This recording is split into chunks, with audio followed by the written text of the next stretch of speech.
Welcome back नाज़रीन। जल साहब, आप बात कर रहे थे कि अमेरिका फ्रस्ट्रेशन में नजर आ रहा है। देखिए, America being a super power चाहेगा कि वो एस्केलेशन को कंट्रोल करे, लेकिन जिस तरीके की स्ट्राइक्स ईरान ने जो अमेरिकन बेसिस पे किया है, दो वो मुस्लिम फ्रेंडली कंट्रीज हैं, लेकिन मेरे नज़दीक वो लेजिटिमेट टारगेट्स हैं ईरान के लिए, बिकॉज इन मुस्लिम कंट्रीज ने अपनी टेरिटरी को सरेंडर किया, यूएस को दिया ताकि वो यूज कर सके अगेंस्ट ईरान। तो I see them as legitimate target. उनके ऊपर जो स्ट्राइक्स की हैं ईरान ने, उसके फौरन बाद अब प्रेसिडेंट ट्रंप मेरे नजदीक उन्होंने just to control the escalation ये थ्रेट जो है वो निकाली है कि जी I can even go nuclear. तो मेरे नजदीक ये जो पेन और जो इनको तकलीफ है वो यूएस को ऑलरेडी फील होना शुरू हो गई है, वरना इतनी जल्दी न्यूक्लियर के ऊपर बात नहीं जानी चाहिए थी। हैविंग सेड दैट, कल दिन को स्ट्राइक्स हुई ईरान के ऊपर, ईरान ने काउंटर स्ट्राइक्स की। आज दोबारा से इजराइल और अमेरिका ने स्ट्राइक्स की हैं तेहरान के ऊपर। तो इसके बाद आप देखेंगे कि दोबारा से ईरान की तरफ से काउंटर स्ट्राइक्स होंगी, और ये definitely not only 1 week, it may prolong for couple of weeks. Maria साहिबा, आप क्या समझती हैं? पाम जुमेरा, जबल अली, इसके साथ जो है कुवैत में रेजिडेंशियल बिल्डिंग, यूएई का जिस तरह से हर थोड़े देर बाद ड्रोन्स आ रहे थे, जो हमारी बात हुई है वहाँ पे लोगों से, तो it's quite alarming for gulf countries. आप क्या समझती हैं कि ये मज़ीद सूरत हाल बिगड़ेगी और वहाँ पे जो रहने वाले लोग हैं यकीनन परेशान भी हैं, और ये जो मालिक हैं क्या ये कोई रिटालिएट करेंगे या क्या होगा आगे? देखिए, रिटेलिएट आप किसके खिलाफ करेंगे? इससे बड़ी तो जंगी ताकत नहीं है ना जो इजराइल और अमेरिका के पास है। और इसके साथ अगर आप इसको कनेक्ट कर देते हैं यूएई के साथ, तो ये 4 ममालिक थे जो इस पूरे सिचुएशन में उनके साथ थे। एक हिंदुस्तान, एक अमेरिका, तीसरा यूएई, चौथा जो है इजराइल, और पांचवी तरफ जो है आपके पास अफगानिस्तान था, जहाँ से जो है आइसिस फाइटर्स ने आना था। 33,000 से जायद जो है वहाँ बैन अल-अक़वामी दहशतगर्द मौजूद थे। आपके उस काउंटर एक्शन की वजह से वो चीज़ें हॉल्ट हो गई। दूसरी प्रॉब्लम यह आई कि आप देखें कि ईरान के अटैक से पहले पाकिस्तान के ऊपर इमाम बारगाह के ऊपर अटैक किया गया। क्यों किया गया? सिर्फ इसलिए किया गया था कि इस जो है यहाँ शिया सुन्नी फसादात शुरू हो जाएं, और इसी तरह की जो सिचुएशन है वो कही जा रही है बाकी जगह के ऊपर। तो ये जो एलिमेंट है, इस एलिमेंट को उन्होंने एक्टिवेट करने की कोशिश की है, लेकिन इस वक्त ये एलिमेंट एक्टिवेट नहीं हुआ। इसकी 2-3 वजूहात हैं, और इसकी सबसे बड़ी वजह ये है कि एक तो जो सारी स्टेट्स हैं वो समझ सकती हैं कि उनकी ये फॉल्ट लाइन को इफेक्ट किया जा रहा है, आपकी आवाम भी ये समझ सकती है। दूसरा ये कि जो कतर के ऊपर इन्होंने अटैक किया, उससे जो डैमेज हुआ है अमेरिका को और इजराइल को, वो बहुत ज़्यादा हुआ है। और वो डैमेज इस तरह हुआ है कि जब उन्होंने कतर पे अटैक किया और अमेरिकन बेसिस जो है बिल्कुल जो है मुतहरक नहीं हुई, तो उन्होंने ये कहा कि जी ये कतर का इशू था, क्योंकि कतर जो है बात नहीं मान रहा था, वहाँ ये टेररिस्ट ऑर्गेनाइजेशन के मेंबरान थे, और इसलिए हमारे मफादात और कतर के मफादात इस पॉइंट पे नहीं थे। इसलिए अब जब अमेरिकन बेसिस पे अटैक हो रहा है, तो जो बाकी जो गल्फ कंट्रीज हैं और जो जीसीसी की कंट्रीज हैं वो भी इसको इसी तरह देख रहे हैं। यूएई एक एक्सेप्शन है, क्योंकि यूएई जो है इजराइल और अमेरिका और हिंदुस्तान के सिक्योरिटी कॉरिडोर और डिफेंस कॉरिडोर का हिस्सा है। ईरान की तरफ से यकीनन उनके फाइनेंशियल डिस्ट्रिक्ट के ऊपर भी हमला होगा, और उनके 3 या 4 और मेजर जो एरियाज हैं उन पे भी होगा। इसका मतलब है कि कोलैप्स जो है वो क्रिएट करने की कोशिश करेंगे, क्योंकि जो फाइनेंशियल हब है इस पूरे ऑपरेशन का वो यूएई से निकल रहा है, और ईरान ये बात बखूबी समझता था और समझता है।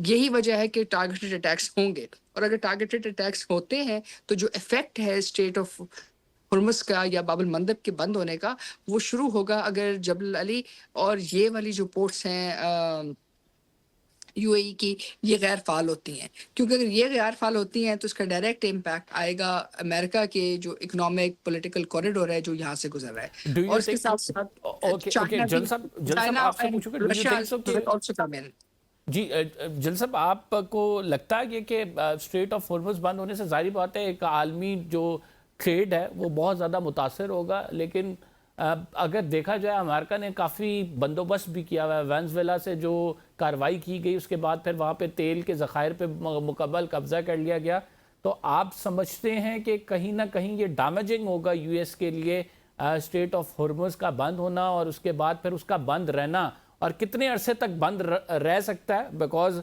कार्रवाइयाँ तो अमेरिका फिर बढ़ा भी सकता है, अपनी उनकी इंटेंसिटी ज़्यादा कर सकता है अगर ये मुस्तकिल तौर पर बंद रहा।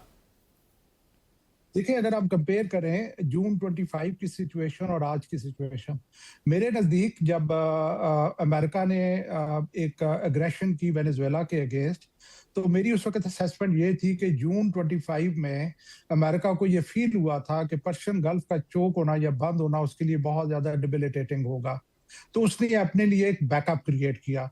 तो वेनेजुएलन ऑयल अभी अमेरिका के पास अवेलेबल है।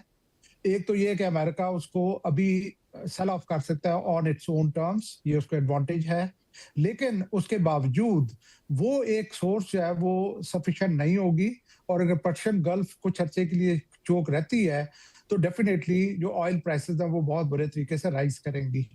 एक तो ये पार्ट हो गया। दूसरा ये कि मेरे नजदीक इस वॉर में अब बहुत बड़ा प्ले होगा इकोनॉमिक डायमेंशन का, जियो इकोनॉमिक्स का। कॉन्फ्लिक्ट से पहले ईरान ने ये डिक्लेयर किया था कि अगर ईरान पे अटैक होता है वो दुबई के ऊपर अटैक करेगा। जब मैंने ये बात सुनी तो उस वक्त मेरी असेसमेंट ये थी कि अब चांसेस जंग के मिनिमाइज हो गए हैं, बिकॉज दुबई एक बहुत बड़ी एम्पायर और एक फाइनेंशियल हब क्रिएट हो चुका है of the world, of the globe. तो दुबई वो कुछ लूज करता हुआ नहीं देख सकता, और उसमें हमें ये भी पता है कि ईरान का जो रीजन था दुबई के ऊपर अटैक करने का वो ये था कि 80% businesses they belong to the west और एंड यूएस, और अभी भी ईरान यही कह रहा है कि मैं उन टारगेट्स को हिट कर रहा हूं जो जहां पे कि यूएस के इंटरेस्ट हैं। तो इन चीजों को देखते हुए अब ये जो मिडिल ईस्ट में ये जो पावर्स हैं विच आर इकोनॉमिकली जो प्रॉस्पेरिटी एंजॉय कर रही हैं, they will start clamouring for the peace कि ये इस जंग को रोका जाए। And this is I think एक जो ट्रिक जो ईरान प्ले कर रहा है in order for the cessation of hostilities. Maria Sahiba, talking about the repercussions of this war, what do you think? Economic repercussions होंगे, region unstable है, already region में जंग चल रही है, पूरा खित्ता ही जंग की लपेट में है। आइंदा आने वाले दिन आपको कैसे दिखाई देते हैं? देखिए, दो ऑप्शंस हैं इस वक्त, प्राइमरीली 3 इम्पैक्ट्स जो मेजर इम्पैक्ट्स होंगे। एक इम्पैक्ट तो ये है कि मिडिल ईस्ट जो है यकीनी तौर के ऊपर प्रोलॉन्ग्ड जंग नहीं चाहेगा ईरान के साथ। सो अगर तो अमेरिका इसको कंटेन नहीं कर सकता 7 दिनों में, तो अमेरिका के ऊपर रिवर्स प्रेशर आना शुरू हो जाएगा, जिसमें ये मिडिल ईस्ट की कंट्रीज कहेंगी कि आप यहाँ से जाएं। और उस सूरत हाल में अगर आपको पता हो और हम सबको पता है, जैसे कि अमेरिका के जो माहिदे हुए हुए हैं बीका, कमकासा, लीमा हिंदुस्तान के साथ, उसमें वो आहिस्ता आहिस्ता अपनी इन एसेट्स को, मिलिट्री एसेट्स को शिफ्ट करेंगे टुवर्ड्स इंडिया। और जब ये शिफ्ट करेंगे तो पहले ही उनके इंटर ऑपरेशनल जो है एग्रीमेंट्स मौजूद हैं, बिलखसूस उनकी नेवल शिप्स के लिए और बाकी मिलिट्री फोर्सेस के लिए भी। ये जब शिफ्ट करते हैं तो जाहिर है मिडिल ईस्ट के अंदर एक रिस्ट्रक्चरिंग आएगी, जो रिस्ट्रक्चरिंग ऑफ पावर आएगी। अब अगर ये हो जाता है तो जाहिर है इससे शायद एक रिलेटिव पीस आ जाए, लेकिन इसके अंदर जो सबसे बड़ा प्रॉब्लम रहेगा वो रहेगा अबू धाबी का, क्योंकि अबू धाबी जो है और दुबई जो है वो 100% भी नहीं बल्कि 200% अमेरिका के सिक्योरिटी डिफेंस कॉरिडोर का हिस्सा है। इसका मतलब ये कि वहाँ कॉन्फ्लिक्ट नहीं मतलब रुकेगा नहीं। तो ये एक चीज जो है फाइनेंशियल इम्पैक्ट के लिए वो होता रहेगा। और दुबई के अंदर क्योंकि क्लियर कनेक्शंस नहीं है, इम्प्लिसिट कनेक्शंस है। दूसरा जो मसला है वो आता है आपकी समुद्री राहदारी का।